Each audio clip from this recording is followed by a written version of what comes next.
चुके थे, यहाँ आ चुके थे। ओलंपिक में भारत को अब तक कुल कितने मेडल मिल चुके हैं? ठीक है, तो कितने मेडल मिल चुके हैं? 41, जिनमें से साथी 10 क्या है आपका? सबसे पहले गोल्ड लिखे रहेंगे, 10 आपका गोल्ड अर्थात स्वर्ण पदक है। 10 क्या है?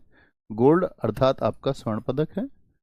10 आपका सिल्वर, सिल्वर बोले तो आपका रजत पदक है, मेड ऑफ सिल्वर होता है। गोल्ड आपका स्वर्ण पदक होता है। और 21 क्या है ये आप बताएंगे। तो 21 आप कहेंगे भैया ये ब्रॉन्ज मेडल है। तो कितने तरह के मेडल दिए जाते हैं? 3 तरह के। मेरा क्वेश्चन आपसे ये है कि पहली बार मेडल कब दिए गए थे? क्या जब आधुनिक ओलंपिक खेल शुरू हुए 1896 में तो पहली बार मेडल दिए गए थे? यस और नो? तो क्या कहेंगे आप सब लोग? आप सब कहेंगे कि भैया नहीं, पहली बार नहीं दिए गए। किस ईयर में दिए गए थे बताएंगे? ठीक है, सबसे ज्यादा जो मेडल हमने जीते हैं वो हॉकी में जीते हैं। हॉकी में हमारे साथी आपका 13 मेडल है। कितने? 13। अब ये समझ जाओगे। बाकी 8 क्या है? गोल्ड है। एक सिल्वर है हॉकी में हमारा, और सिल्वर बहुत पूछा जाता है क्योंकि अकेला है ना। किस ईयर में आया था अभी बताएंगे, धीरे धीरे बात करेंगे। ब्रॉन्ज 4। कुश्ती में हमारे 7 मेडल्स हैं, सिल्वर और ब्रॉन्ज। कोई गोल्ड हमने हॉकी में, उसमें कुश्ती में नहीं जीता है। हॉकी टीम जो है वो ओलंपिक में कैसा परफॉर्म करके आई है आज तक हमारी, देखेंगे। 1928 में पहला गोल्ड, मोस्ट इंपोर्टेंट। ऐसा कोई एग्जाम नहीं जिसमें ना पूछा जाता हो कि भारतीय हॉकी टीम, या भारतीय हॉकी टीम भी छोड़िए, भारत के लिए पहला गोल्ड किस ईयर में आया था ओलंपिक में? किस ईयर में आया था? बहुत बढ़िया, बहुत सारे साथियों ने आंसर दिया है कि भैया ओलंपिक मेडल पहली बार 1904 में दिए गए थे। बहुत सारे बच्चों ने आंसर दिया है। गजब गजब गजब। एक आध बच्चा गलत उत्तर भी दे रहा है ना। वो कोई 1930 लिख रहा है, कोई 1960 लिख रहा है। 1960 में मैंने आपको ब्रॉडकास्टिंग बताई थी पहली बार, ब्रॉडकास्टिंग। तो 1928 एम्स्टर्डम में पहला गोल्ड जीता हमने। तो उस टाइम पे हमारी हॉकी टीम के कैप्टन कौन है? जयपाल सिंह मुंडा। कौन थे? जयपाल सिंह मुंडा, इसीलिए इंपॉर्टेंट है। अब देखो हमारी हॉकी टीम पहली बार कब जीती है? 1928। और फिर क्रम से जीते हमने लगातार। ऊपर देखो ईयर लिखे हुए हैं। 1928 में पहला आया, 28 के बाद में 1932 में आया।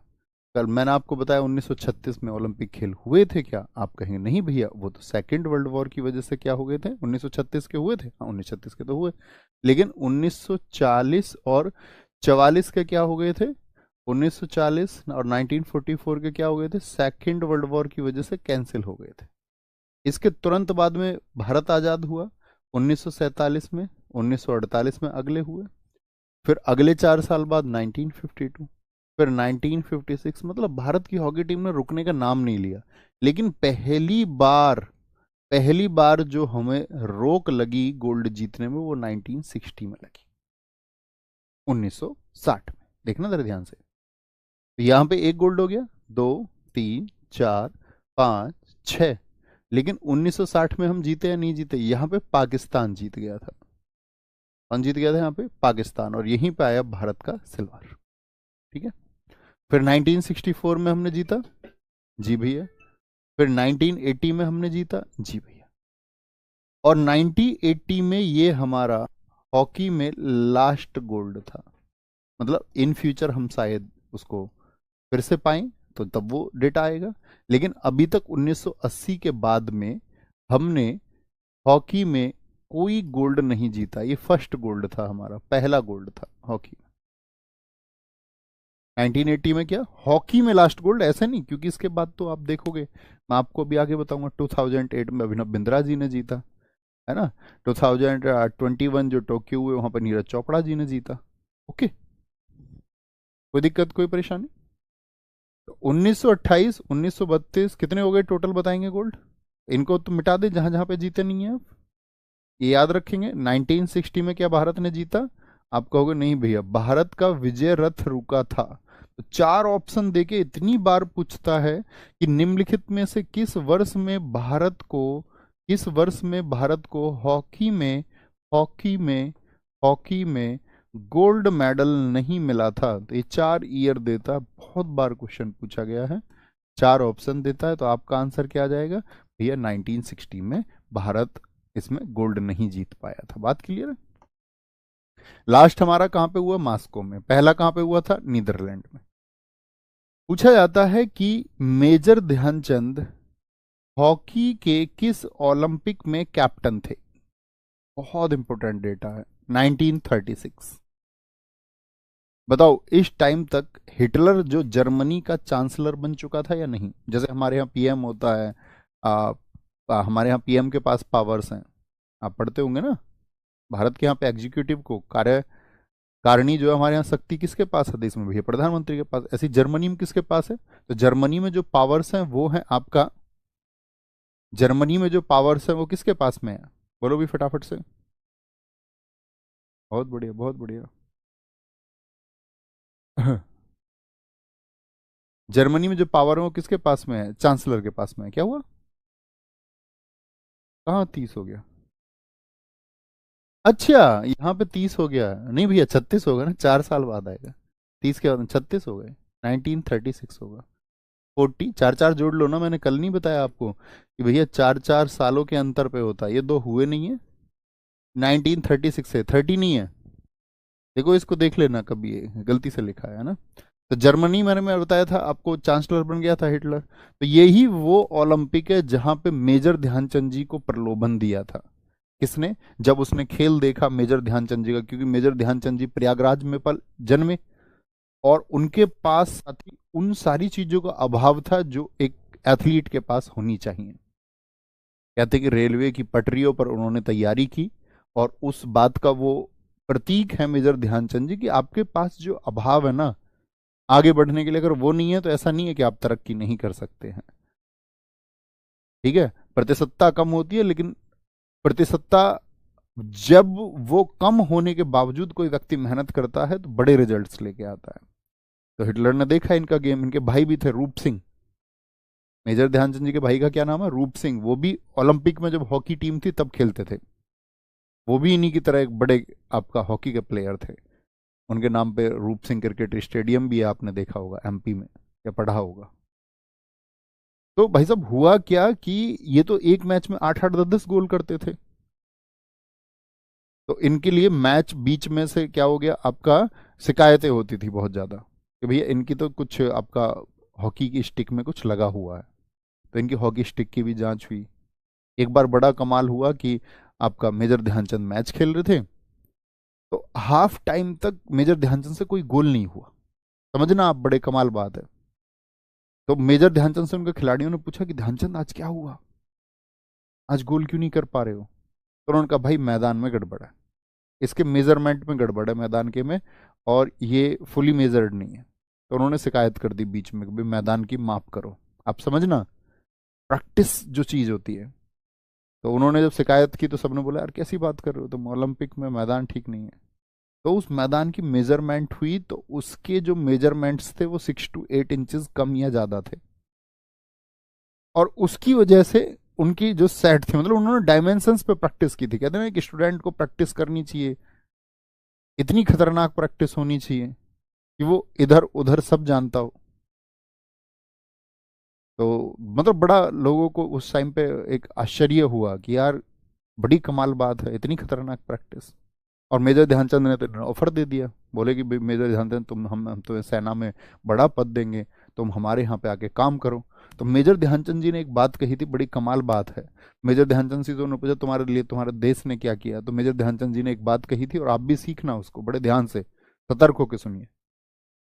उन्होंने कहा मेजर ध्यानचंद तुम्हारे देश ने तुम्हारे लिए क्या कहा है? तो मेजर ध्यानचंद ने एक बात कही थी। उन्होंने कहा था कि ये मेरी ड्यूटी नहीं है कि हमेशा मेरा देश मेरे लिए कुछ करे, मेरी भी ड्यूटी है कि मैं अपने देश के लिए क्या करता हूँ। मतलब इससे बड़ा स्टेटमेंट देशभक्ति के लिए कुछ हो नहीं सकता कि हम सबकी ड्यूटी है। हम दरअसल में क्या होते हैं, देश के ऊपर बहुत सारी शिकायतें कर रहे होते हैं, लेकिन हम अपनी ड्यूटीज को भूल जाते हैं कई बार कि हमारी ड्यूटीज क्या है। तो हमें अपनी ड्यूटीज पहले रखनी होंगी। बहुत बढ़िया भैया, रूप सिंह स्टेडियम ग्वालियर में है, वो क्रिकेट का स्टेडियम है। हाँ जी, वहां पे सचिन तेंदुलकर जी ने 200 रन बनाए थे। 200, 200। किशन लाल क्यों इंपोर्टेंट है भैया, ये क्यों हमने लिखे? देखो हम 1947 में आजाद हुए। किससे आजाद हुए थे हम बताएं? तो आप कहोगे भैया हम ब्रिटेन से आजाद हुए और यूके में ही क्या है, लंदन है, तो लंदन से यहीं पे हमारा फाइनल भी इनसे, और लंदन में ही जाके हमने अंग्रेजों को हराया। बड़ी कमाल बात है। और थैंक यू मनोज भाई, और थैंक यू। 1980 में वासुदेव भास्करन, क्योंकि ये हमारा लास्ट है तो 1980 के बाद में फिर हमने कोई गोल्ड जीता नहीं, ये इसलिए इंपॉर्टेंट है। पिछला वाला 2021 में मनप्रीत सिंह टोक्यो में ब्रॉन्ज जीता। 1975 देखो, ये ओलंपिक नहीं है, कभी इसको ओलंपिक सोचो, ये सिर्फ कैप्टन हम यहाँ पे पढ़ रहे थे तो इसलिए मैंने लिखा है। हमने सिर्फ हॉकी का एक ही आपका हॉकी में हमने सिर्फ एक ही साथी वर्ल्ड कप जीता है, द ओनली वर्ल्ड कप। एकमात्र विश्व कप कब का है हमारा हॉकी का, 1975 में। आपको होगा अच्छा भैया ये ओलंपिक है, तो कैप्टन्स की वजह से हमने यही हाथों हाथ याद कर लिया कि देखो मैं आपको बताऊं, हॉकी के जो ओलंपिक ओलंपिक तो अलग बात रही, हॉकी के जो वर्ल्ड कप थे वो 1971 में शुरू हुए थे। 1971 में हम थर्ड पोजीशन पे आए थे, 1973 में हुआ था फिर से, तो हम सेकंड पोजीशन पे आए थे। 1975 में जब हॉकी का वर्ल्ड कप हुआ तो हम फर्स्ट पोजीशन पे आए थे, ठीक है, और हमने यहाँ पे पाकिस्तान को हराया था। तो ये इसलिए इंपॉर्टेंट है, इसको कहीं किनारे पे लिख लेना छोटका सा, है ना, इंपॉर्टेंट करके, ठीक है। आगे आएंगे, नेक्स्ट। कोई दिक्कत, कोई परेशानी, बोलेंगे मैं।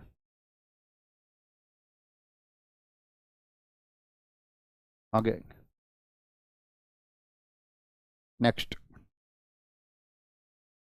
मेजर ध्यानचंद जी के बारे में, क्योंकि बड़ा नाम है, तो मेजर ध्यानचंद जी का जन्म 1905 में हुआ। 1979 एसएससी जीडी में पूछा था, ऐसी जर्नली मैंने ये फैक्ट लिखा था, एसएससी जीडी 2022 ने पूछा था, मेजर ध्यानचंद जी का जन्म कहाँ पे हुआ था, प्रयागराज, इलाहाबाद। इन्हीं की याद में हम क्या मनाते हैं, 29 अगस्त को खेल दिवस, स्पोर्ट्स डे किसकी याद में मनाया जाता है, मेजर ध्यानचंद जी की याद में, ठीक है। अब आते हैं, ये तो टीम का परफॉर्मेंस जान गए आप हॉकी का। अब आते हैं कि जो भारतीय खिलाड़ी फेमस हैं, प्लेयर्स जिन्होंने ओलंपिक में अच्छा परफॉर्म किया है, बड़े ध्यान से देखना, ठीक है। भैया मैंने कल ही बैच खरीदा है, अब पीछे का कैसे कवर करूं, बच्चा उसी क्रम से चलो। अब देखो आपने बाद में ज्वाइन किया तो आपको ज़्यादा मेहनत करनी पड़ेगी, अब ऐसा तो हो नहीं सकता। अब आप एग्जाम से 15 दिन पहले बैच खरीदेंगे तो कैसे बात बनेगी, एक महीने पहले, लेकिन अभी भी समय है, तो एफर्ट्स लगाइए, और उस एग्जाम में काम नहीं आएगा तो अगले एग्जाम में काम आएगा। तो मेहनत करिए, है ना, शिकायतें नहीं कि मैं कैसे करूं। अब ऐसे हर बच्चा पूछेगा तो ये तो आपको जर्नल सेंस होना चाहिए, इतना कॉमन सेंस रखना चाहिए कि ज़्यादा मेहनत, आप बाद में दौड़ोगे और जो पहले से दौड़ रहे हैं, ठीक है ना, समझ रहे हो, वो कॉमन सेंस की बात है। एकल व्यक्तिगत स्पर्धा में, एकल मतलब व्यक्ति जब अकेला खेले, जैसे हॉकी खेल रही है तो हॉकी में कितने खिलाड़ी होते हैं टोटल, भैया 11 खिलाड़ी होते हैं, तो वो एक टीम है। तो एकल व्यक्तिगत स्पर्धा में, यानी first gold in singles event, Abhinav Bindra ji, ये अकेले ऐसे व्यक्ति बने जिन्होंने गोल्ड दिलाया। 2008 बीजिंग में, बड़ा पूछा जाता है। इनकी बुक मैंने आपको बताई थी, जरा आंसर कर दें फटाफट से। कौन सा स्पोर्ट्स खेलते हैं, 10 मीटर एयर राइफल। अच्छा भैया ऐसा क्वेश्चन भी पूछ सकता है क्या एग्जाम में कि अभिनव बिंद्रा जी ने किस आपका प्रतिस्पर्धा में जीता था, 10 मीटर, 15 मीटर, 20 मीटर, 25 मीटर। हाँ जी, मैं आज ही जब क्वेश्चंस का चुनाव कर रहा था तो मैंने देखा 2004 में राज्यवर्धन सिंह राठौड़ ने किस प्रतिस्पर्धा में मेडल जीता था, तो ऑप्शन थे 10 मीटर, 15 मीटर, और आपका एक था डबल ट्रैप। इतना अच्छा क्वेश्चन मुझे लगा कि मैंने तो आज के 3 बजे के प्रैक्टिस सेट में भी उसको ले लिया। ऐसे बन जाते हैं क्वेश्चन, जैसे रिसेंट में मनु भाकर जी जीती हैं तो उनसे क्वेश्चन बन जाएगा मनु भाकर ने कौन से इवेंट में जीता। ये शॉर्ट एट हिस्ट्री इनकी बुक है। एकल प्रतियोगिता में सबसे पहले पदक, ये क्या है, स्वर्ण है। अब बात करें सिर्फ मेडल की, तो वो थे आपके कुश्ती में, नीचे फोटो आप देख सकते हैं, केडी जाधव, केदार जाधव जी थे। इन्होंने हेलसिंकी ओलंपिक हुए थे 1952 में, और एकल प्रतिस्पर्धा में कौन सा मेडल जीता था, भारत के लिए ब्रॉन्ज जीता था। हॉकी का तो रिकॉर्ड हमारा अलग हो गया, 1928 में वहां पे गोल्ड आया, किस तरह से हमने जीते वो भी जाना। अब बात करते हैं अकेले के दम पे किसी ने गोल्ड जीता है नहीं जीता, जी हाँ, अभिनव बिंद्रा। अच्छा भैया, पहला मेडल कब आया था इंडिया का, अगर हॉकी टीम की बात अलग हटा दें तो आप कहोगे एकल अकेले के दम पे केडी जाधव जी ने 1952 के हेलसिंकी ओलंपिक में जीता था। कौन सा स्पोर्ट्स खेलते थे? कुश्ती। ठीक है, कौन सा स्पोर्ट्स था इनका बताएंगे एक बार? भैया रेसलिंग से थे, रेसलिंग, रेसलिंग से, कुश्ती से। थम्स अप करके बताओ, बातें क्लियर है ना सारी? आराम से, बड़े प्यार प्यार से पढ़ना है। नोट। अब भैया जब हमने पहला गोल्ड जान लिया, पहला सिल्वर जान लिया, तो पहला सॉरी ब्रॉन्ज जान लिया हमने, ये क्या है? ब्रॉन्ज। तो भैया पहला सिल्वर किसने जीता? तो पहले व्यक्तिगत रजत पदक विजेता राज्यवर्धन सिंह राठौड़ हैं शूटिंग में। और अभी क्या नाम लिया था मैंने, किस बात के लिए क्वेश्चन लिया मैंने आज? Double trap. डबल ट्रैप आज की विजेता सीरीज का क्वेश्चन है। कोई दिक्कत? बोलेंगे भी फटाफट से, कोई दिक्कत कोई परेशानी? क्या बोलेंगे? गोल्ड किसका होगा? अभिनव बिंद्रा जी का हो गया। और ब्रॉन्ज किसका हो गया? केडी जाधव जी का। खसाबा, बाबा बोलते हैं इनको, दादा। खसाबा जाधव, सॉरी मैंने अभी केदार बोला ना, केडी, केदार, केदार नहीं है मतलब, खसाबा, खसाबा, खसाबा। ठीक है, आगे आएंगे। 2012 में ओलंपिक हुए थे लंदन में, ये जस्ट रिकॉर्ड के लिए पढ़ना है, इनके बस नाम जान लेने। नाम जानने से क्या मतलब है कि क्योंकि देखो अभी कौन से ओलंपिक हो चुके हैं, तो सबसे ज्यादा क्वेश्चन प्रोबेबली पूछे जाने के चांसेस होंगे 2024 से। फिर इसका पिछला वाला 2021। ठीक है, 2021 से पहले ये क्या है? लंदन का। तो इनके बहुत कम चांसेस हैं। ये हमने करंट अफेयर्स में लगातार पढ़े भी होंगे, 2024 वाला भी आपने पढ़ा होगा। तो इनकी एक रीडिंग लगाते हैं सबकी, है ना, एक रीडिंग। 2012 में ओलंपिक लंदन में हुए थे, वो 30वें ओलंपिक थे। जैसे पेरिस के कौन से हैं? 33वें। यहाँ पे भारत ने 6 पदक जीते थे, 3 सिल्वर थे, 3 कांस्य थे। उन सब के नाम यहाँ हैं, इन्हें आप देख लेंगे कौन कौन नाम थे। विजय कुमार जी शूटिंग में जीते थे, सुशील कुमार कुश्ती में जीते थे, योगेश्वर दत्त कुश्ती में जीते थे, गगन नारंग शूटिंग में। इस बार एमटीएस, अभी जो एग्जाम चल रहा है एमटीएस का, ठीक है, उसमें पूछा गया एमटीएस के रिसेंट में एग्जाम में, गगन नारंग का संबंध किस खेल से है? शूटिंग से, क्योंकि मेडल जीत रखा है। साइना नेहवाल बैडमिंटन से, मैरी कॉम ने मुक्केबाजी। इनकी बस रीडिंग लगानी है, इनको फैक्ट्स को रटना नहीं है, बस एक रीडिंग। ओके, 2016 की भी रीडिंग लगाएंगे एक। रियो डी जेनेरियो में ब्राजील में ये कौन से थे? 31वें थे। और यहां पे भारत को सिर्फ 2 मेडल मिले थे, पीवी सिंधु सिल्वर। कौन सा गेम खेलती हैं पीवी सिंधु बताएंगे? क्या बोलोगे भैया? बैडमिंटन। साक्षी मलिक ये कुश्ती रेसलिंग से थी, इनको भी मिला। अब बात आती है, जब महिलाओं के नाम आप देख रहे हैं तो भैया कोई ऐसी वुमेन भी तो होंगी जिन्होंने कभी सबसे पहले मेडल जीता होगा। पहली बात तो ये, किसी वुमेन ने मेडल जीता है? नहीं जी भैया, जीते हैं। तो पहली वुमेन कौन है? क्या बोलोगे? बोलेंगे भी फटाफट से, क्या बोलेंगे आपका? भैया आपका डबल ट्रैप से क्या मतलब होता है? डबल ट्रैप मतलब प्रतिस्पर्धा, उसमें बच्चा पार्ट होते हैं, जैसे 10 मीटर हम पढ़ रहे हैं, ऐसे ही डबल ट्रैप होता है आपका। ऐसे ही फिर आपका 15 होता है, 50 मीटर भी होता है ना, वो उसके टाइप हैं। सर आपकी स्टैटिक जीके की बुक आएगी? नहीं अभी नहीं बच्चा, मैंने आपसे कहा था ना, अभी उसको मत खरीदना, अभी उसको मत खरीदना। अभी तो वो मार्केट में तो मिल जाएगी आपको, है ना।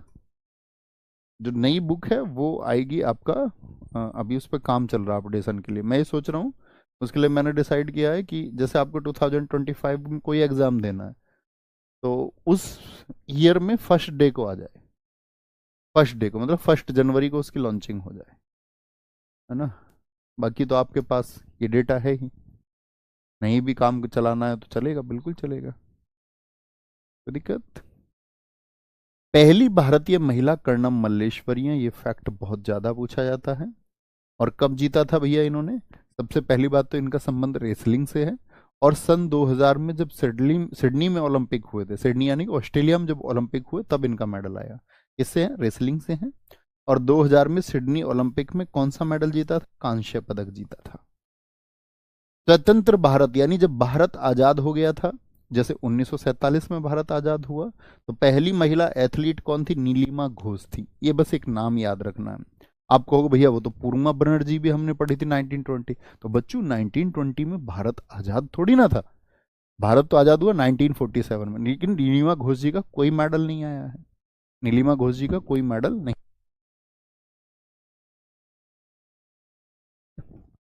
तो क्या बोलेंगे, कर्णम मल्लेश्वरी। किससे, रेसलिंग से थी। टोक्यो ओलंपिक की एक रीडिंग लगाएंगे, ये ज्यादातर लोगों को पता होगा, ये 32वें ओलंपिक थे, 32वें थे, ठीक है। अब इनसे ही क्वेश्चन नहीं आएंगे, इतने एथलीट थे, इतनी टीम थी। 23 जुलाई 2021 से 8 अगस्त। अब मैं आपसे पूछूं ये कितने दिन हो गए, जरा ये बताओ। यहां से एक डेटा क्लियर होता है कि ओलंपिक कितने दिनों तक होते हैं लगभग। 23 जुलाई से 8 अगस्त तक कितने दिन बनेंगे, फटाफट से कौन बच्चा सबसे पहले बताएगा। देखना एक गिनती भी नहीं होने की बहुत सारे लोगों पे तो। बोलो भाई। बोली इसके लिए टोक्यो, मैंने आपको ये बताया, तो बहुत सारे देश बोली लगाते हैं, लेकिन क्या सबको मिलता है, ऐसे समझो जैसे टेंडर दिया जाता है। लेकिन बोली में कामयाब कौन हुआ, टोक्यो। टोक्यो में साथी मसालधारी उस जो होता है आपका, जो टॉर्च लेके चलता है, वो उसी कंट्री का होता है। यानी कि टोक्यो में ओलंपिक हो रहे हैं, तो जो टॉर्च बियरर होगा वो कहाँ का होगा, टोक्यो, जापान में, तो जापान का। तो जापान की नायोमी ओसाका उस टाइम पे रही थी। रीडिंग लगाओ इसकी बढ़िया से। उद्घाटन नारोहितो ने किया। नए खेल इसमें स्केटबोर्ड, सर्फिंग, स्पोर्ट्स क्लाइंबिंग और कराटे जुड़े थे। जब 2020 में सबसे ज्यादा पदक यहाँ पे 7 मेडल जीते थे अकेले एमा मैकॉन ने। एमा मैकॉन ने माइकल फेल्प्स का रिकॉर्ड तोड़ा या नहीं तोड़ा, बताना जरा। देखो अब तुम बताओ, तुम्हारे कितने बच्चों पे तुम पे गिनती नहीं आती। 3 ऑप्शन मैं देख रहा हूं यहाँ पे लगातार, 15, 16 और 17। 15, 16 और 17 बोलेंगे। भैया नीलिमा घोष कौन सा खेल, वो साथी हर्डल, बाधा दौड़ होती है ना, जिसमें आपने देखा ऊंची ऊंची वो लगी रहती है, कूद के भागना होता है, तो नीलिमा घोष हर्डल रेस थे। पूछा नहीं जाएगा कभी। तुम्हारा क्या करूं मैं, बताओ। गिनती नहीं कर पा रहे हो बहुत सारे बच्चे। इतनी जल्दी क्यों करनी है, आराम से काउंट कर लो, तुक्का क्यों लगाना है। जुलाई कितने का होता है ये बताओ फटाफट से। आप कहोगे जुलाई 31 का होता है। 23 से काउंट करना था तो 22 काउंट नहीं करने हैं, तो 9 तो वो बच गए आपका। सीधी सी बात है। अब उंगलियों पे थोड़ी गिनना है, इतने बड़े हो गए तो उंगलियों पे गिनोगे इसको। 9 वो बच गए और 8 तक चले आपका। अभी भी गलत करोगे।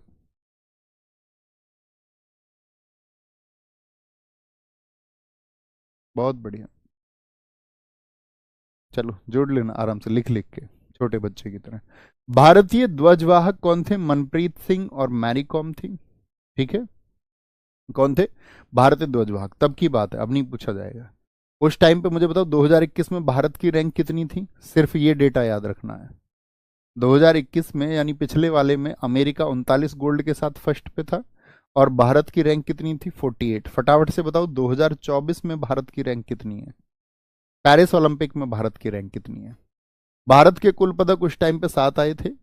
मीराबाई चानू जीती थी, ये बस हम हिस्ट्री पढ़ रहे हैं पुरानी, ठीक है। रवि दहिया कुश्ती में जीते थे, पीवी सिंधु बैडमिंटन में जीती थी, तो पीवी सिंधु तो भैया इससे पिछला भी जीती थी। अभी आपने हमको बताया था पीवी सिंधु जो है वो आपका 2016 में भी जीती, साक्षी मलिक के साथ में 2 ही मेडल हमारे आए 2016 में। ओहो, तो इसका मतलब ये इनका भैया दूसरा मेडल था, जी हाँ। तो सिंधु लगातार 2 ओलंपिक खेलों में पदक जीतने वाली पहली भारतीय महिला बनी। तो क्या बोलेंगे, इन कॉन्जिक्यूटिवली इन 2 ओलंपिक गेम्स।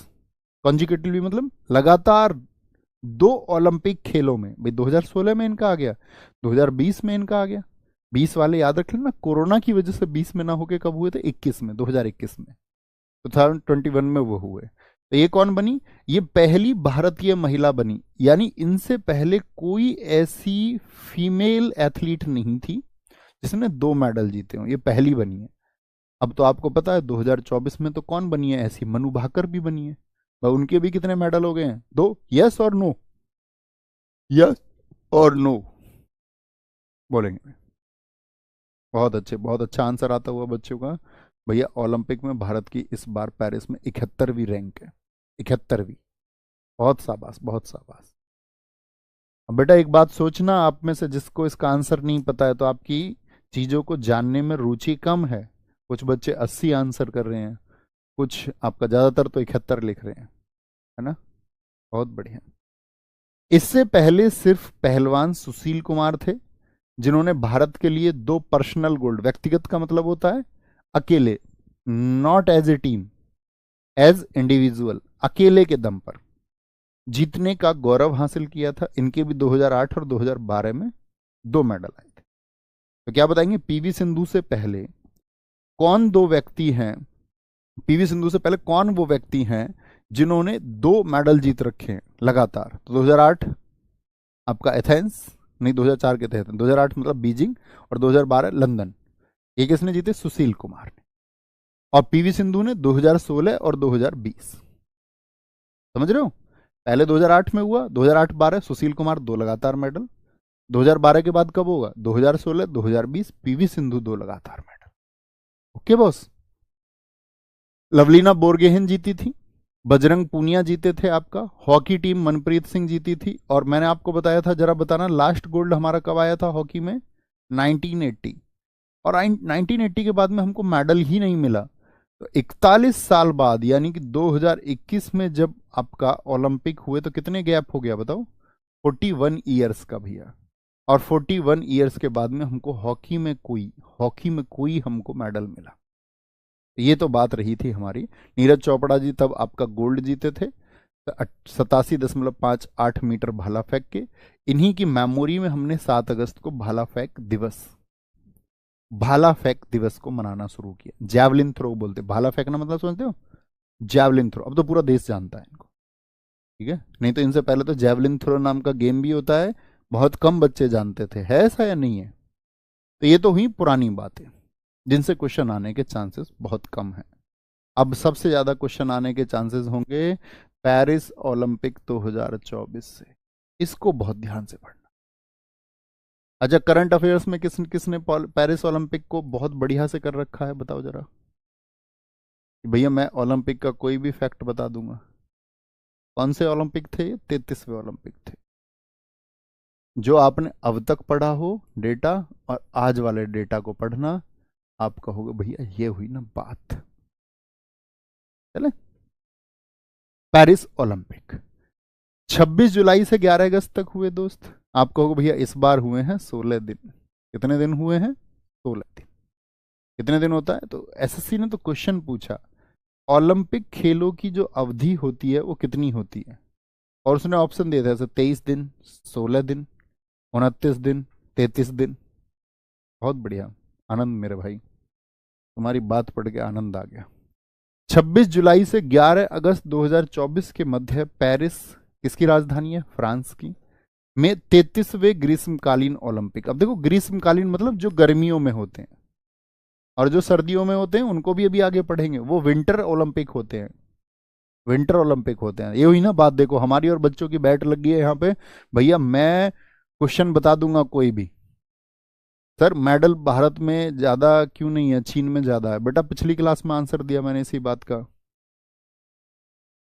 बुद्धू रोज नहीं सुनते हो। बहुत बढ़िया, पुष्पेंद्र जी हमेशा बहुत खुश रहे। नोट, अब देखो पेरिस ओलंपिक कब से शुरू हुआ था, 26 से। लेकिन कुछ ऐसे स्पोर्ट्स थे इसमें जो लंबे चलते हैं, हैंडबॉल, फुटबॉल और रग्बी, 3/24 से ही शुरू हो गए थे। तो मैं आपसे कभी भी क्वेश्चन बोलूंगा, ऐसा कौन सा स्पोर्ट्स, आप अपने साथियों से पूछना, कहना बता ऐसा कौन सा स्पोर्ट्स है जैसे 26 तारीख को आपका ओलंपिक शुरू होते उससे 2 दिन पहले शुरू हो गया था। रग्बी, हैंडबॉल और फुटबॉल, ठीक है। पेरिस 3 ग्रीष्मकालीन, ग्रीष्मकालीन का मतलब 3 आपका समर ओलंपिक। 3 समर ओलंपिक कौन से, 1900 में जो दूसरे ओलंपिक थे। देखो बड़ा इंपॉर्टेंट फैक्ट बनेगा साथी, देखना। आधुनिक ओलंपिक खेल कब हुए थे, 1896 में हुए थे भैया पहली बार। दूसरे कहां पर हुए थे, क्वेश्चन ये भी बन सकता है, तो वो फैक्ट आपका यहां से क्लियर होगा। 1900 में कहां पे हुए थे, पेरिस में। पेरिस ने 1924 में भी और 2024 में भी, क्योंकि यहां कितने साल हो गए थे, 100 साल। बड़ा आसान फैक्ट है, देखो 2024 तो सबको पता ही है, इससे 100 साल पहले हुए थे। तो 100वें साल को सेलिब्रेट करने के लिए इसीलिए जिम्मेदारी दी गई इस बार किसको, पेरिस को। और दूसरे जो थे 1900 में, 1900 सन 1900 में, वो भी यहीं पे हुए थे। कितनी बार हो गए टोटल अब तक पेरिस में, 3 बार। 2024 की मेजबानी, मेजबानी का मतलब होता है होस्ट करने वाला, जहां पे आयोजन होता है, ये दूसरा शहर बन गया। क्यों भैया, कोई और शहर भी है जिसने 3 बार किया है, हाँ जी, लंदन एक ऐसा शहर है। लंदन याद है 1948 में हमने कहाँ पे हराया था, हॉकी में गोल्ड जीता। हॉकी में जब हमने गोल्ड जीता, मैंने कहा ना आजाद होते ही हमने अंग्रेजों को ही हराया फाइनल में। और 1908 में और 2012 अभी हमने पढ़ा 2012 लंदन में, ठीक है, जहां पे हमारे 6 खिलाड़ी मेडल जीते थे। 2012 और आपका एक आजादी के बाद 1948 में और आपका 1908 में। तो लंदन पेरिस से पहले वो शहर है जिसने 3 बार होस्ट किया है। 3 3 बार होस्ट करने वाले कौन कौन से हो गए बताएंगे? लंदन हो गया हमारा, ठीक है, और उससे पहले पेरिस। मैं आपसे क्वेश्चन पूछूंगा, फटाफट से बताना। पेरिस में 2024 से पहले कब ओलंपिक हुए थे? पेरिस में 2024 से पहले कब हुए थे भैया? 100 साल पहले, 1924 में। अच्छा, पहले कब हुए थे पेरिस में? पहले पेरिस के पूछ रहा हूं, 1900। ठीक है। थीम क्या थी इस बार की हमारी? Let's move and celebrate, theme. ठीक है, किसी भी गेम को जब चलाते हैं तो लोगों के अंदर एक थीम दी जाती है पूरी दुनिया में, लेट्स मूव एंड सेलिब्रेट। चलो आगे बढ़ते हैं और मनाते हैं। आदर्श वाक्य क्या बना इस बार का? Games wide open. और शुभंकर सबसे ज्यादा पूछा जाता है, द, क्या बोलेंगे? फ्रीज। क्या बोलते हैं इसको? The freeze. फ्रीज के नाम से भी जाना गया है इसको। क्या बोलेंगे? फ्रीज के नाम से। अब ये फ्रीज क्या है? दरअसल में कहाँ पे हो रहे थे ये गेम्स? तो आप कहोगे भैया ये गेम्स हुए हमारे सारे के सारे कहाँ पे? फ्रांस में, पेरिस में। तो फ्रांस में क्रांति हुई थी। आप जब पॉलिटी को पढ़ते होंगे तो पॉलिटी में आप एक बात पढ़ते होंगे कि हमारे यहाँ पे जो समानता और बंधुत्व की बात है उसको हमने कहाँ से लिया है? फ्रेटर्निटी वर्ड है, बंधुत्व, भाईचारा, ये सब कहाँ से लिए हैं हमने? तो आप कहो भैया फ्रांस की क्रांति से, यानी फ्रांस की क्रांति में नारा लगा होगा। तो फ्रांस में एक रिवॉल्यूशन हुआ था, क्रांति हुई थी, हर देश में होती है ज़्यादातर। तो फ्रेंच रिवॉल्यूशन जो था 1789 से 1799, 1789 से लेके 1799 तक था। तो वहां पर ये उस समानता को बढ़ाने के लिए अब इनको मौका मिला, तो इन्होंने यहाँ पे फ्रेंच रिवॉल्यूशन के ये जो साइन थे उस टाइम के, फ्रीज को दिखाया गया है, फ्रीज। ठीक है, फ्रीज दो हैं। पेरिस ओलंपिक में 206 देश के राष्ट्रीय ओलंपिक समिति, हर देश की मतलब राष्ट्रीय ओलंपिक समिति, और आईओसू, आईओसी मतलब इंटरनेशनल ओलंपिक कमेटी, शरणार्थी ओलंपिक टीम ने भाग लिया। राष्ट्रीय ओलंपिक समिति समझ गए, मैंने आपको बताया था हर देश की अपनी एक ओलंपिक कमेटी होती है। जैसे भारत की ओलंपिक समिति की अगर हम बात करते हैं तो भारत की ओलंपिक समिति कब स्थापित हुई? तो आप कहेंगे 1927 में, 1927 में। और 1927 में आपका मुझे बताओ कौन अध्यक्ष बने थे? तो आप कहोगे भैया टाटा साहब को बनाया गया था। ओके। पेरिस ओलंपिक में 10,500 प्लस खिलाड़ी। कुल स्पोर्ट्स कितने थे? 32 स्पोर्ट्स थे। और स्पोर्ट्स में इवेंट्स भी होते हैं, आपको पता है, जैसे शूटिंग में ही हमने अभी 3 4 नाम ले लिए, कुश्ती में होती हैं आपके अलग अलग वेट्स हैं। तो इस तरह से 329 इवेंट्स थे और 32 स्पोर्ट्स थे। इस बार 4 खेल, ब्रेकिंग अर्थात break dance, sports climbing, skateboarding. Skateboarding समझते हो? वो जो सड़क पे देखे होंगे तुमने, स्केटिंग जानते हो ना, जो छोटे छोटे पहिए लेके उस पर सड़क पर तेज भागते रहते हैं, एक दो पहिए जूते पहन लेते हैं, स्केट्स बोलते हैं इनको। एक स्केट बोर्डिंग यानी बोर्ड पे स्केटिंग होती है, अक्सर आपने देखा होगा, उसमें यहाँ पे पहिए लगे रहते हैं और इसके ऊपर खड़े हो जाते हैं, उसमें भगाते हैं इसको वो। और आपका सफिंग नहीं, सर्फिंग को शामिल किया गया, जिसमें ब्रेकिंग यानी ब्रेक डांस ने ओलंपिक में अपनी शुरुआत की, पहली बार ऐड किया गया है। उद्घाटन समारोह ओलंपिक इतिहास में पहली बार किसी नदी में। आप वीडियो देखना इसकी सेरेमनी का, सेरेमनी का वीडियो। तो कहाँ पे है सेरेमनी का वीडियो? आप कहोगे भैया कहाँ पे है आपका? पेरिस में, नदी में, बोट्स में, याच जो आपका वहां पे शिप है उनको नदी में उतारा गया और उनमें बड़ी अच्छी सेरेमनी हुई। तो किसी नदी, सी नदी में, आज तक कभी नदी में इसका आपका इसको क्या बोलेंगे आपका सेरेमनी नहीं हुई थी, पहली बार हुई है। अंतरराष्ट्रीय ओलंपिक समिति के अध्यक्ष कौन है? थॉमस बाक है, थॉमस बाक है। 11 वर्ष और 11 महीने के स्केट बोर्डर, स्केट बोर्डर अभी बताया मैंने, स्केट बोर्डिंग, ठीक है, स्केट बोर्डिंग को करने वाला झिंग, एक नाम याद रख लेना, झिंग जो चाइना का था, भाग लेने वाला सबसे कम उम्र का ओलंपियन है। तो इस बार के पैरिस ओलंपिक में सबसे कम उम्र का पार्टिसिपेंट कौन था? झिंग स्केट बोर्डिंग खेलता है, कितने का है? सिर्फ 11 वर्ष का। अब आप बताइए मेडल जीतने के चांसेस कितने वर्ष खेलेगा है? चाइना, आप डेस्परेट समझ सकते हैं कितना ज्यादा है ओलंपिक्स के लिए। हमारे यहाँ 11 साल के बच्चे क्या कह रहे होंगे? ना के बराबर तो खिलाएंगे, बोले पढ़ेगा सरकारी नौकरी लगेगा तभी जिंदगी बनेगी, नहीं तो फिर जीवन में बर्बाद हो जाएगा और कुछ हो नहीं सकता फिर। ठीक है।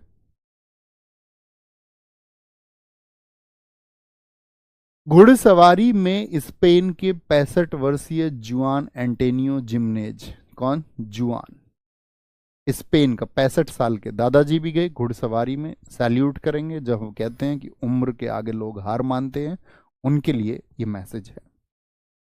उद्घाटन समारोह में भारत की तरफ से पीवी सिंधु और शरत कमल थे। उद्घाटन, उद्घाटन का मतलब जब ओपनिंग सेरेमनी हुई, लेकिन जब समापन हुआ, समापन समारोह में हमेशा मौका उसको मिलता है जिन्होंने देश का नाम ऊंचा किया, तो यहाँ पे मनु भाकर और PR श्रीजेश को मौका मिला। मतलब जो ओपनिंग हुई गेम्स की, ओपनिंग में कौन थे आपका? पीवी सिंधु और शरत कमल, ठीक है, 26 जुलाई को। और जब समापन हुआ आपका, तो कौन थे आपका? तो आप बोलेंगे मनु भाकर और PR श्रीजेश। उद्घाटन समारोह में सेरेमनी में भारत कॉल सीट पर 84वें, यानी कि कॉल सीट मतलब जिस देश में आयोजन होता पहले उसकी टीम इस तरह से, तो भारत कौन से पे था? 84th पे, 84 पे। और जब वो आपका क्या बोलेंगे समापन हुआ तो 85वें पे। तो ओपनिंग सेरेमनी पे तो 84 पे थे हम, और क्लोजिंग में कितने पे थे? 85 पे। Abhinav Bindra Paris Olympic 2024 relay में भारत की तरफ से टॉर्च बियरर रहे, ठीक है। और इंटरनेशनल ओलंपिक कमेटी ने इनको ओलंपिक ऑर्डर पुरस्कार भी दिया। ये बहुत इंपॉर्टेंट क्वेश्चन बनेगा आपके लिए कि पहली बात तो अभिनव बिंद्रा जी को ओलंपिक ऑर्डर, मतलब ओलंपिक इंटरनेशनल ओलंपिक कमेटी जो है वो अपनी रेस्पेक्ट दिखाती है इसको ऑर्डर को देके, ठीक है। तो इंटरनेशनल ओलंपिक ऑर्डर जो दिया गया आपका, वो किसको दिया गया?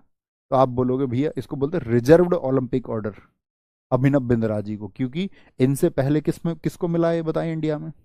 अब पता चलेगा आपने पैरिस ओलंपिक को पढ़ा है या नहीं, देख के तो बता देते हो बेटा। इनसे पहले किसको मिला था ओलंपिक ऑर्डर, बताओ।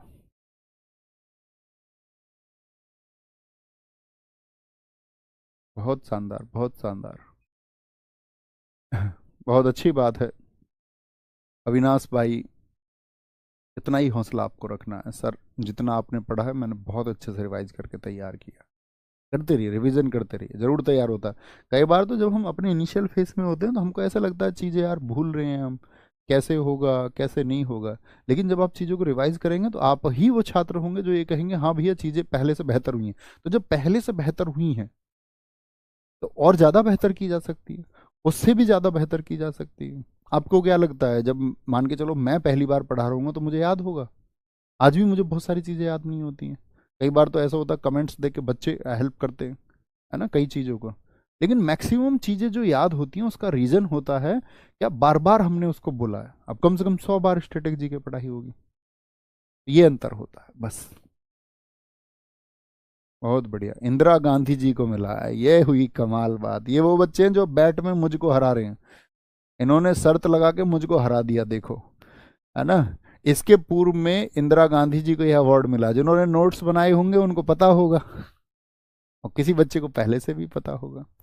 गगन नारंग को भारत का सेफडी मिशन नियुक्त किया गया है, ठीक है, कि भाई खिलाड़ियों को सेफ रहना है। बहुत सारे खिलाड़ी क्या है टॉक्सिन्स ले लेते हैं, कई बार इम्यूनिटी बूस्ट करने के लिए बहुत सारी चीज़ों को इंजेक्ट कर लेते हैं, उस सब के लिए मैसेज देने के लिए। पेरिस ओलंपिक के लिए भारत का हैशटैग चीयर फॉर भारत था। हैज चीयर फॉर भारत मतलब अपनी खुशी होती है ना, वो मतलब आप चलाएंगे तो समझ जाएंगे इंडिया की तरफ से भारत के लोगों को खुशी है। भारतीय दल में 117 एथलीट थे, जिनमें 70 पुरुष, नहीं 70 नहीं 70, जिसमें 20 नहीं 70 पुरुष थे। 70 मेल थे आपका, 70 भैया नीचे भी करना है ना, 20 नहीं 70 लोग गए थे। 70 मैंस, ठीक है, मेल, और 47 क्या थी, फीमेल एथलीट्स थी, 47 महिलाएं शामिल थी। भारत ने 65 टोटल साथी भाग लिया आपका, 65 स्पर्धाओं में। जो 329 इवेंट है उनमें से कितने में था इंडिया? 65 में। और 16 खेलों में भाग लिया। टोटल 32। यानी अभी ये तो आप समझिए, अभी तो हम सारे स्पोर्ट्स में भी भाग नहीं लेते हैं, अभी तो हम सारी इवेंट्स में भी भाग नहीं लेते हैं। ठीक है, कोई दिक्कत, कोई परेशानी इतनी बात में? अब आते हैं यहाँ पे पेरिस ओलंपिक में पदक विजेता भारतीय खिलाड़ी कौन रहे, तो जानते होंगे नीरज चोपड़ा जी, क्या मिला? सिल्वर। इस बार गोल्ड हमको मिला या नहीं? भाला फेंक यानी कि जैवलिन थ्रो में। मनु भाकर शूटिंग में रही, महिलाओं की 10 मीटर एयर पिस्टल में क्या मिला? ब्रॉन्ज। मनु भाकर सरबजोत सिंह जी के साथ में मिक्स्ड टीम में 10 मीटर एयर पिस्टल में ही क्या जीता? ब्रॉन्ज। तपलिन कुसाले जो महाराष्ट्र से थे, इन्होंने 50 मीटर राइफल में थर्ड पोजीशनिंग आई इनकी, यानी थर्ड पोजीशनिंग पर भी ब्रॉन्ज मिलता है। हॉकी टीम ने ब्रॉन्ज जीता।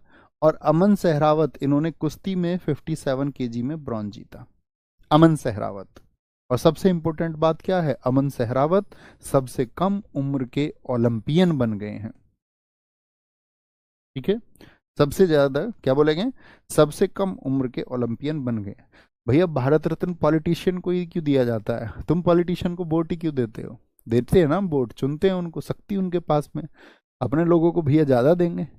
इस देश में जिन लोगों ने क्रांतिकारी बदलाव किए हैं, सही मायने में बदलाव किए हैं, उनको ना के बराबर इस देश में सम्मान मिलता है।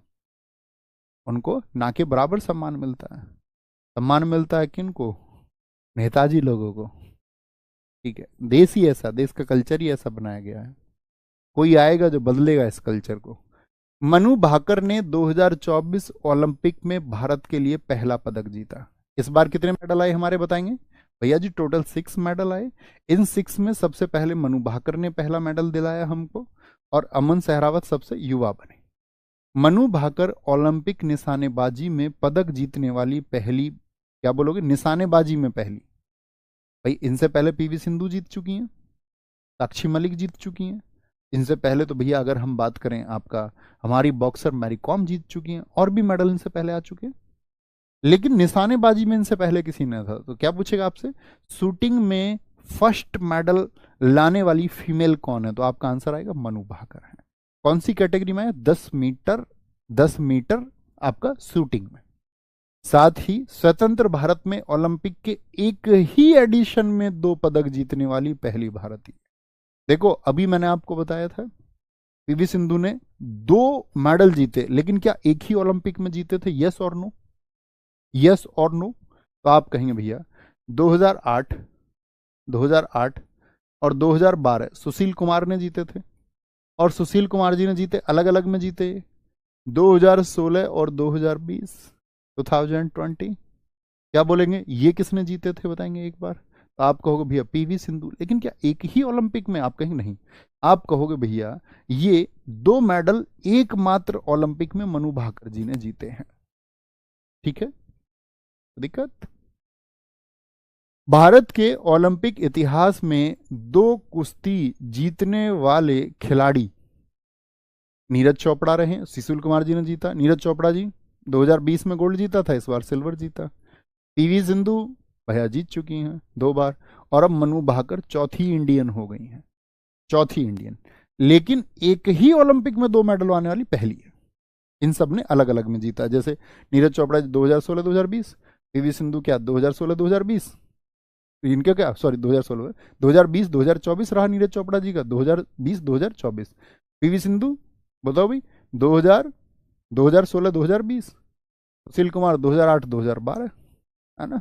एक क्रम से चल रहे हैं, ऐसे समझिए जैसे एक सीरीज बन गई हो, देखना 2008 12। इनका कब आया था? 2016 और 20। इनका कब आया? 2020 और 24। और मनु भाकर एक में ही 2024 में। अमन सहरावत भारत के सबसे युवा ओलंपिक पदक विजेता बने हैं। नीरज चोपड़ा ने पेरिस ओलंपिक में पुरुषों की भाला फेंक स्पर्धा में दूसरे प्रयास में, इस बार इन्होंने कितना भाला फेंका? 89.45 मीटर का सर्वश्रेष्ठ थ्रो हासिल करते हुए कौन सा? Silver medal. गोल्ड किसने जीता था? पाकिस्तान के। आपने देखा था उनके खिलाड़ी के संघर्ष को, कितना गरीबी स्थिति में थे वो। नीरज चोपड़ा जी ने उनकी मदद की थी, उन्होंने इंटरव्यू में कहा था अपने में कि भाला दिलवाया था इन्होंने उनको, तो बड़ा सम्मान दिया था उनको पाकिस्तान में भी। क्योंकि ऐसे हालात होते हैं ना कि भाई, जैसे लोग कहते हैं, अब हिंदुस्तान में एक प्रचलन हो गया, जैसे हिंदू मुसलमान जो अशिक्षित हैं, तो उनके बीच में जो अशिक्षित लोग हैं, नेता लोग, वो क्या प्रचार प्रसार करते हैं हिंदू मुस्लिमों को बांटने के लिए? बोले मुसलमान बड़े कट्टर होते हैं। यही बात मुसलमानों में चलती है कि हिंदू बहुत कट्टर होते हैं। जब आप हिंदू हैं तो आप उनके बारे में ऐसा व्यू सुनते आए हैं लोगों से, और जब आप मुस्लिम हैं तो हिंदुओं से ऐसा व्यू सुनते आए हैं। लेकिन ये सब बातें किन के लिए होती हैं? ये सब बातें होती हैं साथी उनके लिए जो सच में कट्टरवाद का प्रतीक है, जिन्होंने वो मैसेज दिए हैं जनता को। लेकिन सही मायने में क्या होता है? जो सच्चा हिंदू होता है वो कभी, या जो सनातन सभ्यता है वो कभी लोगों को बांटने की बात नहीं करती, वो तो लोगों को जोड़ने की बात करती है। ऐसे ही जो सच्चा मुसलमान होता है, किसी ने प्रश्न किया था, तो मैं एक वफे, मतलब एक बहुत बड़े विद्वान हैं, ठीक है, इस्लामिक लिटरेचर के, तो उनसे किसी ने क्वेश्चन किया था, तो मैं उनकी किताब को पढ़ रहा था, सवाल जवाब है उनके, ठीक है, उनकी किताब का नाम है इस्लाम कुछ जिज्ञासाएं वो पर्सन। तो उनसे किसी बच्चे ने कहा था कि जी इस्लाम को आतंकवाद से जोड़ के क्यों देखा जाता है, क्यों कहा जाता है आतंकवादी मुसलमान होता है? तो उन्होंने एक बड़े शानदार से उत्तर दिया। उन्होंने कहा नहीं, सच्चा और अच्छा मुसलमान कभी आतंकवादी हो ही नहीं सकता। ठीक है, तो अब बचे हुए कौन लोग, मतलब सच्चे हिंदू और सच्चे मुसलमान, बाकी कौन है? वो ब्रेन वॉश्ड लोग हैं, जिनका कोई भी प्रयोग कर लेता, जो अपने मस्तिष्क का खुद प्रयोग नहीं करते। भाई आप समझिए, आप इंटेलिजेंट हुए, आप एक विद्वान व्यक्ति हैं, विद्वान होने की तरफ हैं। अब ऐसे आके तोड़ी तो आपको कुछ भी कोई बहका लेगा। अगर किसी ने आपको बहका लिया तो फिर आपकी खुद की एजुकेशन, खुद की समझ, खुद की सहज बुद्धि, उस इंट्यूशन का कोई अर्थ बचा नहीं। इसीलिए कभी बहकना नहीं है, चीजों के बारे में क्या करना है? विचार करना है। जब आप विचार करेंगे तो कोई भी आपको नहीं बहका सकता है। जब आप विचार करे बगैर किसी की बात पर, अड़ी हुई बात पर, जिसको मैं कहता था, मैंने आपको एक सिद्धांत बताया था, किसका बताएंगे? कि हमारे दिमाग में चीजें सेट की जाती हैं बचपन से ही। और करते कौन लोग सेट हैं दिमाग में हमारे? जिन्होंने पिछली पीढ़ी से सीखा, और उनके दिमाग में किसने? उससे पिछली सीढ़ी ने। ऐसे होता है।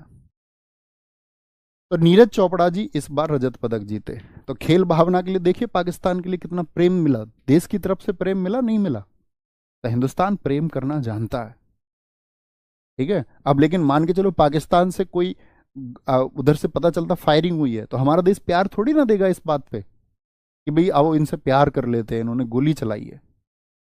तो कहने का मतलब है एक्ट्स के बदले में कोई भाव मिलता है। आगे ऐसे समझो इस बार मेडल आया जैसे हमारे घर में मेडल आ गया हो। विनेश फोगाट 50 किलोग्राम वर्ग में ऐतिहासिक फाइनल से पहले 100 ग्राम वजन अधिक होने के कारण अयोग्य घोषित कर दिया गया उन्हें।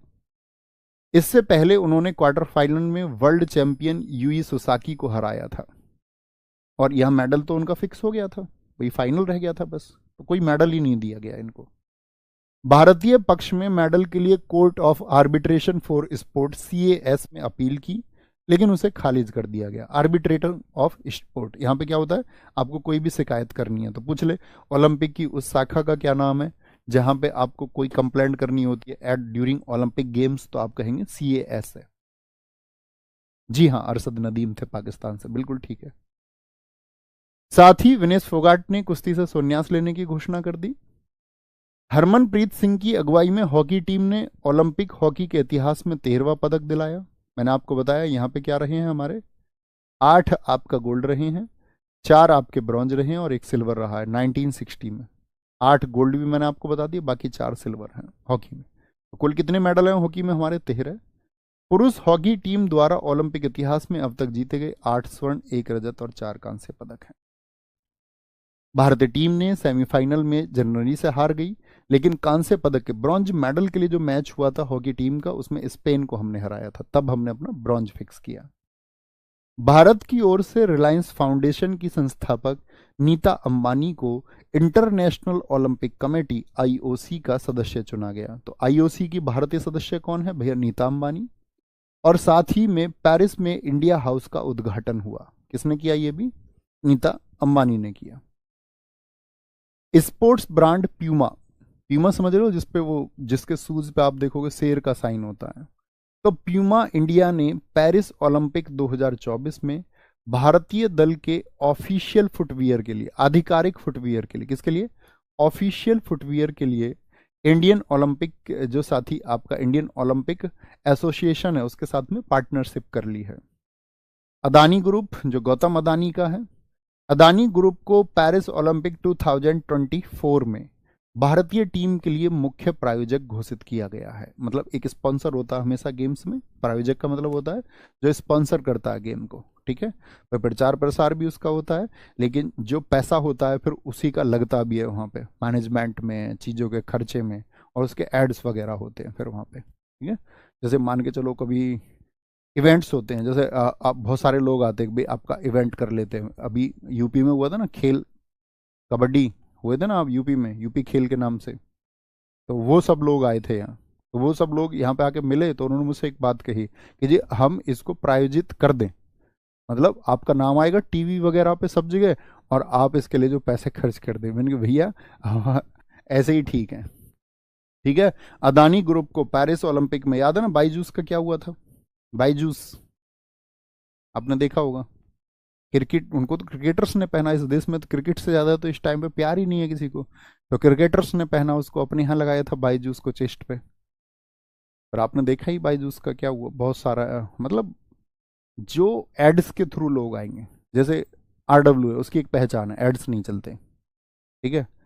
और सब कुछ ऑर्गेनिक है, मतलब माउथ पब्लिसिटी है, बच्चों ने भेजा, हमारे इधर से तो कॉल भी नहीं होती।